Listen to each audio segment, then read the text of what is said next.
People haven't stopped reading because books got boring. They stopped reading because endurance became rare. Staying with anything, a book, a film, a thought, even boredom, now feels almost unnatural. And that should scare you. We like to blame short attention spans on laziness. But this is not a personal failure. In this day and age, it's structural. Think about it. We're surrounded by infinite entertainment. Shorter, brighter, louder, faster, and reading now feels like an act of rebellion.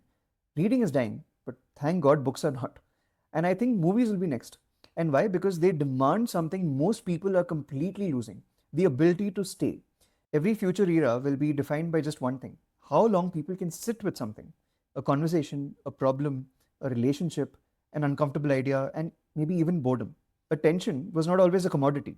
Before the internet, attention was just something human. Now it's a metric. It's measured, it's optimized, it's sold, and it's also monetized.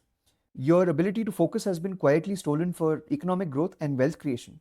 Let that sink in. Your dwindling attention is now someone else's business model. That alone should make you deeply uncomfortable, because the people on the other side of your screen, they're not your friends and they're not neutral observers. They want to sell you a product, a lifestyle, an identity, or maybe just a version of yourself that just keeps scrolling. And because these platforms are everywhere, their influence does not just stop at individuals. They create culture. They create a culture of consumption and of permanent distraction. Let me tell you something. Even if you never buy a single thing, you still pay a price. And these days, the way you pay is so weird. You pay with attention, and attention is finite. It is limited. When more of your attention goes to the meaningless, less of it reaches the meaningful. Your friends, your partner, your family.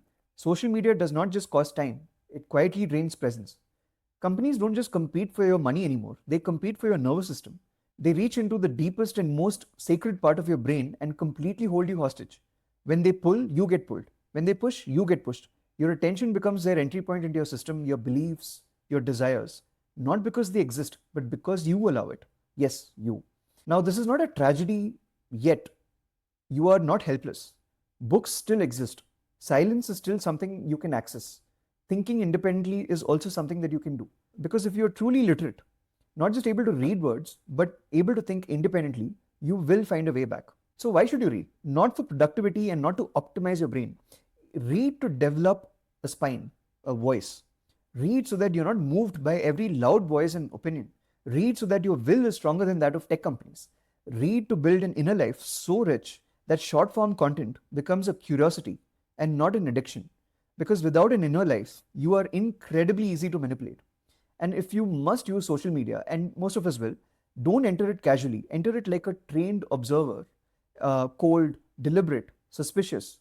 Learn to spot excess information. Learn to smell propaganda masquerading to be facts.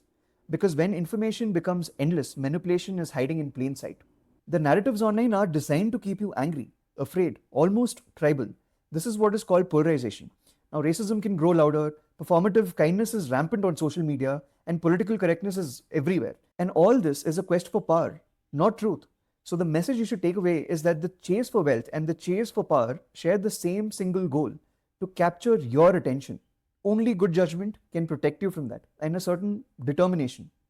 The determination to look away from real life and turn deliberately towards real life. In the next video, we'll discuss how to develop this determination. Stay tuned.